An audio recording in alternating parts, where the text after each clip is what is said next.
Image মেনুর next যে অপশনটি রয়েছে অ্যাডজাস্টের পর আমাদের ব্রাইটনেস লেভেল, এবং আমরা এবার দেখব যে কিভাবে কার্ভ এবং এক্সপোজার দিয়ে কাজ করা সম্ভব। আমরা এখানে দেখতে পাচ্ছি একটি ইমেজ এবং ওপেন করেছি আমাদের অ্যাক্সেসরিজ ফাইল থেকে, এবং আমরা অবশ্যই এখানে কার্ভ অপশনটি চুজ করব। কার্ভ অপশনটির মাধ্যমে আমাদের ব্রাইটনেস ভ্যালু কমানো বাড়ানোর জন্য এখানে আউটপুট লেভেল রয়েছে। যেমন এখানে আমাদের লেভেলের মতোই RGB রেড গ্রিন ব্লু, যেহেতু আমরা এটিকে RGB মোডে কাজ করছি, এখানে চ্যানেলে আমরা দেখতে পাচ্ছি। আমরা লেয়ার এবং এখান থেকে সবাই চ্যানেলে যাব, আবার আমরা ইমেজ অ্যাডজাস্টমেন্ট, এখান থেকে কার্ভ, আমরা মাঝখানে যে কোনো একটি কার্ভিং পয়েন্টে ক্লিক, এভাবে আমরা ইচ্ছা করলে অনেকগুলা কার্ভিং পয়েন্ট নিতে পারবো আমাদের ইমেজটিকে অ্যাডজাস্ট করার জন্য।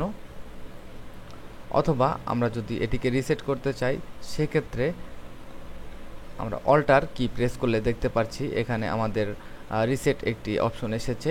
আমরা কিবোর্ড থেকে অল্টার কি প্রেস করি এবং রিসেট, আবারও আমরা মাঝখানে ক্লিক করে আমরা সহজে কার্ভ নিয়ে আলোচনা করব। আমরা উপরের দিকে যখন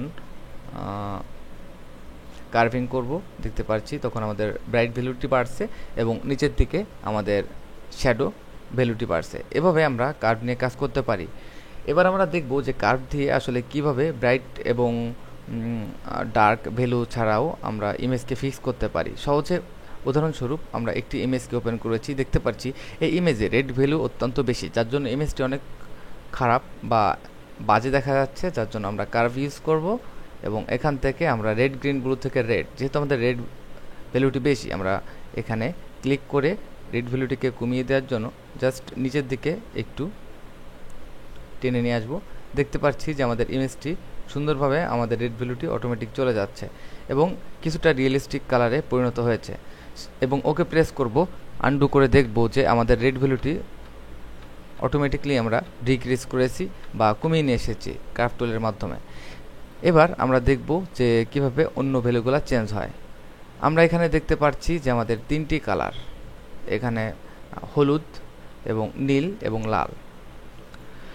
আমরা ইমেজ অ্যাডজাস্টমেন্ট এখান থেকে কার্ভে প্রবেশ করব। আমরা এখানে দেখতে পাচ্ছি তিনটি কালার, তিনটি কালারের ভিতর এবার রেডটিকে কমিয়ে দিব। দেখতে পাচ্ছি যে আমাদের ইমেজের রেড ভ্যালুটি কমে এসেছে, এবং যদি আমরা রেড ভ্যালুটি বাড়িয়ে দিই দেখতে পাচ্ছি যে আমাদের ইমেজের রেড ভ্যালুটি বাড়ছে। এখন আমরা দেখব ব্লু। আমরা যখন ব্লুটিকে উপরের দিকে নিব তখন আমাদের ব্লু কালারটি বাড়বে এবং নিচের দিকে আনলে ব্লু কালারটি ডার্ক এবং ব্ল্যাকের দিকে চলে যাবে। ডিফল্ট কালার হিসেবে আমরা ডিক্রিজ করলেই ব্ল্যাকে চলে আসবে। এবং এই ব্লুটিকে আমরা চেঞ্জ করে গ্রিনে যাব, এবং গ্রিনের সাথে আমাদের হলুদ কালারটি বা ইয়েলো ইনভলভ রয়েছে। আমরা ইয়েলো কালারটিকে ডিটেক্ট করার জন্য এখানে দেখতে পাচ্ছি আমরা গ্রিনকে উপরের দিকে ইনক্রিজ করলে আমরা দেখতে পাচ্ছি যে আমাদের ইয়েলো ভ্যালুটি ব্রাইট হচ্ছে এবং নিচের দিকে আমাদের ইয়েলো ভ্যালুটি ডার্ক হচ্ছে। এভাবে আমরা দেখতে পারলাম যে কিভাবে একটি একটি রঙকে পরিবর্তন করা সম্ভব। অ্যাডজাস্টমেন্টের এক্সপোজার আমরা এক্সপোজ কীভাবে করতে পারি, সাধারণত যে ইমেজের ডার্ক ভ্যালুটি বেশি থাকে সেখানে এক্সপোজ করার দরকার হয়ে থাকে। যেমন আমরা এই ইমেজটিকে ওপেন করলাম, এই ইমেজটিকে আমরা ইমেজ মেনু থেকে অ্যাডজাস্টমেন্ট এবং এক্সপোজ আমরা দেখব যে কীভাবে এক্সপোজ করা সম্ভব। আমরা এখানে দেখতে পাচ্ছি যে আমাদের কিছু আই ড্রপার রয়েছে, আমরা এখান থেকে ড্রপ করে সিলেক্ট করতে পারবো যে কোনো একটি অংশ, এবং এখানে দেখতে পাচ্ছি যে আমাদের এক্সপোজ মুড অটোমেটিক চেঞ্জ হয়েছে। এবার আমরা এখান থেকে মডিফাই করে আমাদের এক্সপোজ মুডটি চেঞ্জ করতে পারবো। যেমন এখানে আমাদের অফসেট বাড়াতে কমাতে পারবো, এবং এক্সপোজ যেটা রয়েছে আমাদের মেইন ভ্যালু, আমরা ইচ্ছা করলে আমাদের ইমেজটিকে হাই এবং লোতে এক্সপোজ করতে পারবো। এক্সপোজ এমন একটি অপশন যেটার মাধ্যমে আমরা সাধারণত লাইটটাকে বাড়াতে পারি খুব সহজে। যেমন আমরা যে কোনো ইমেজকে ওপেন করব এবং সেই ইমেজকে অবশ্যই এক্সপোজের মাধ্যমে আমরা লাইটটিকে বাড়াতে পারবো। আমরা দেখতে পাচ্ছি যে এখানে লাইট এত বেশি এক্সপোজ করা ঠিক হবে না, যার মাধ্যমে একটি ইমেজ নষ্ট হয়ে যেতে পারে। সেক্ষেত্রে আমরা যতটুকু দরকার, যেমন এখানে 0.30 এবং অফসেট কমিয়ে নিয়ে